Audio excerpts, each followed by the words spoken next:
Everybody should know exactly what to do to stop an anxious spiral.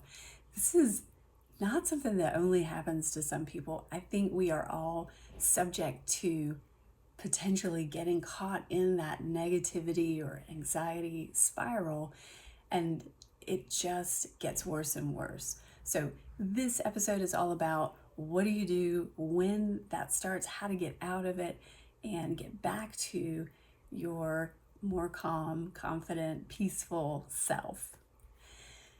First of all, let's talk about why that even happens to begin with. Why does one negative thought lead into this total full-on spiral?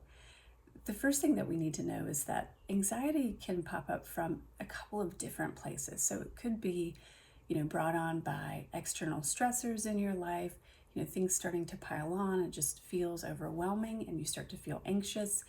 It could be sparked from poor gut health, so things are going wrong, you're having disruption in your gut. That can actually cause you to start to feel anxious.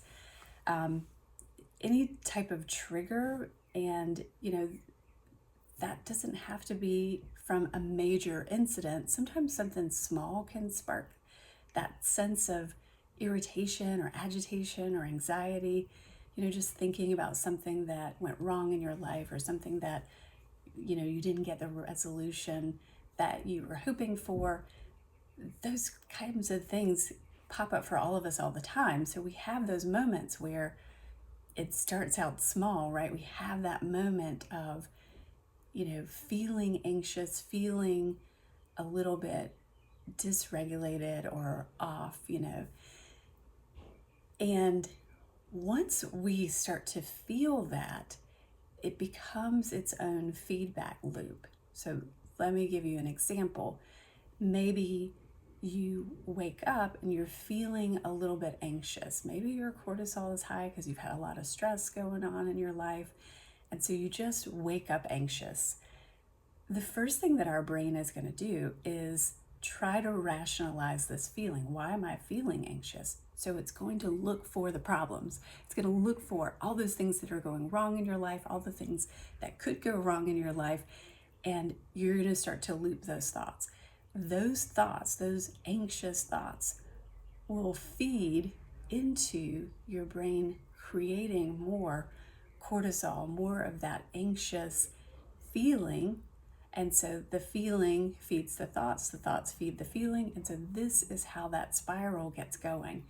And if we don't recognize it or catch it, it can get out of hand really, really quickly.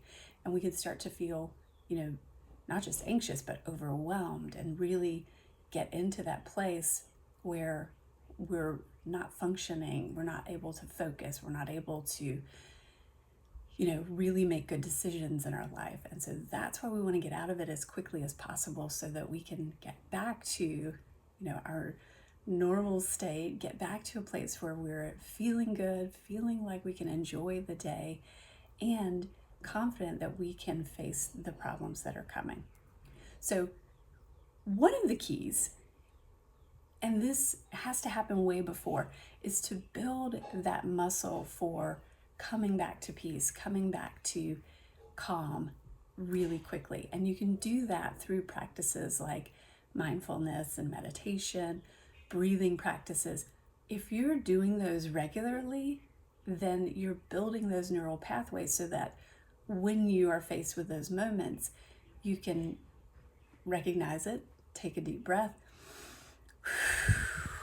and start to bring yourself down pretty quickly. Now, that's the ideal. If you've practiced and trained your brain in that way, it's going to be a lot easier to get back down to that state that you want to be in. But if you haven't trained at all, if you haven't practiced, then you need some strategies that you can go to that are going to work the first time and every time. And so then we're going to look at our biology. How is our body and our brain set up?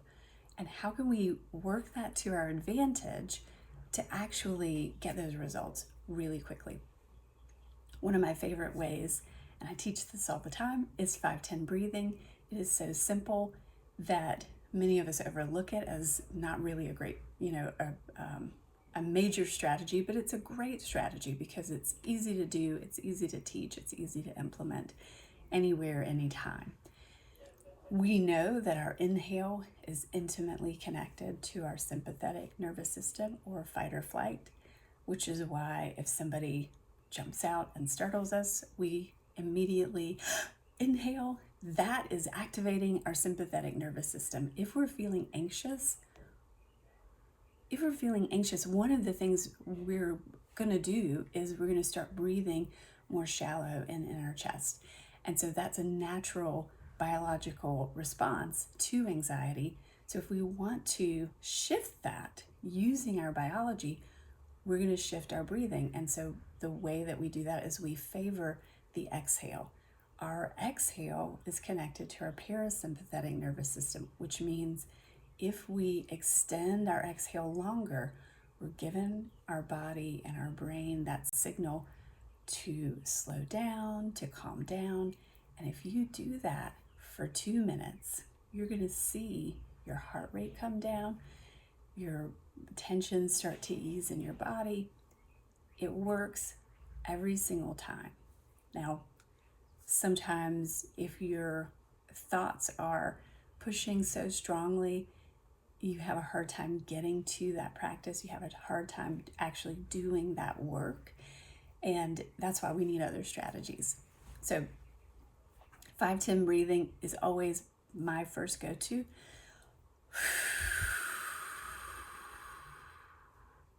It helps, it works, and it's very easy. The second strategy, which is not as well known, so most of us have heard to breathe, maybe we've heard of some different techniques. 5-10 breathing is my favorite, but not a lot of people have heard of emotional freedom technique. EFT is what we call it for short, is basically taking ancient Chinese principles of acupressure, acupuncture, and using that in a way that's just more accessible. So someone along the way realized, we actually don't necessarily need to put needles in our body to get that same relief. There are points on our body that will give us that soothing and calming sensation if we just simply gently tap them. And so EFT, there are 9 tapping points that we use. We start with the karate chop. We tap here gently, and we'll say something like, even though I am feeling anxious, I completely love and accept myself. And then, we move to inside of our eyebrows and outside of our eyebrows, underneath your eyes, underneath your nose, your chin, your collarbone, the bear hug spot, or right around your brow strap, and then the top of your head. And if you walk through all 9 of those spots, typically when we're doing, I say textbook style of this, you're going to do a check-in beforehand. Where am I on the anxiety scale? 1 being perfect peace and 10 being overwhelmed, shutting down, not able to function. Where are you starting out? So maybe you're at a 6 or a 7 and you want to bring it down. So you do that check-in, you get that number, and then you walk through the tapping process. Take a deep breath, right, when you wrap up, and you say, okay, where am I now? Typically, we'll see someone reduce their anxiety by a couple of points by walking through that whole process. So maybe if you're at a 7, now you're at a 5. And a 5 might still feel elevated, and you might think, okay, I could move on, but I want to bring it down a little more. You just simply do another round. So EFT is a super simple and accessible way. One of the things that when people start to learn it, they're like, okay, that is very helpful. However, what if I feel anxious when I'm out in public? What if I feel anxious? What if I don't have the time to do all 9 of those tapping points and sit down and, do this formal practice? And that's what I say, we don't have to hold everything so seriously, right? We can use things in a way that works for us. And so one of the secrets with the tapping points is that if you've gone through the whole practice, you'll probably find that one of them actually was your favorite spot to tap. You felt the most benefit, you enjoyed it the most. And so I always say just do that, right? If you're in a space where you just need to relax, you might just tap on your collarbone or tap on your chin, and it just gives you a little bit of that soothing sensation in your nervous system, and it'll calm you to a place where you can start to move on with your day.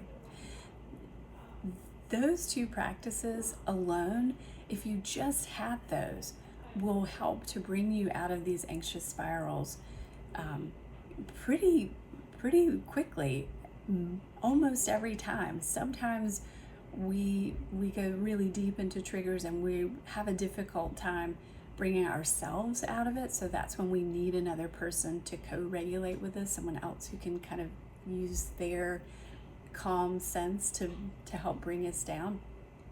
But on our own, those practices work really great. In terms of supplements, magnesium is known to be really great for helping you, especially at night, to sleep. And lemon balm is one that's known for reducing anxiety.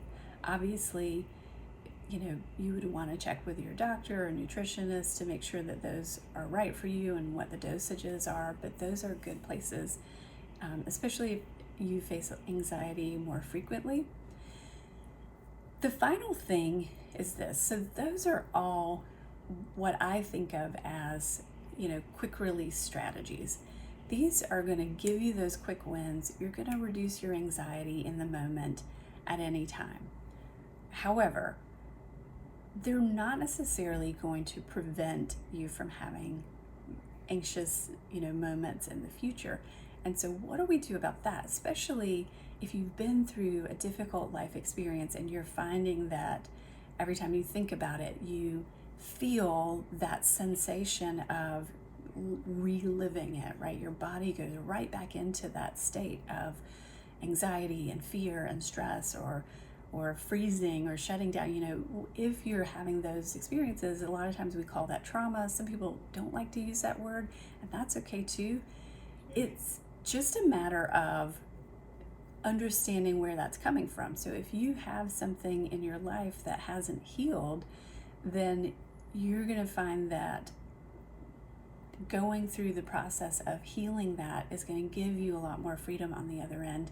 And so that's going to be your long-term solution. That's where practices like EMDR come into play, and that's what we do in the one-on-one coaching practice. You need those quick strategies, but you also may need that long-term deeper healing. And so both of those, I think it's not one is better than the other. I think all of them are useful strategies, and all of them are going to help you get to the place where you're just waking up feeling grateful, calm, confident, excited about the day, not dreading it, not anxious about it, not fearing what might go wrong again. And there's just so much freedom and so much peace in that, and you deserve it. I wish that for you and for all of your loved ones. If you have any questions about any of the practices, reach out and I will be happy to talk you through. I've got longer, if you're interested in more of those longer practices with EFT, some guided practice there, just send me a message and I'll send you some more information there.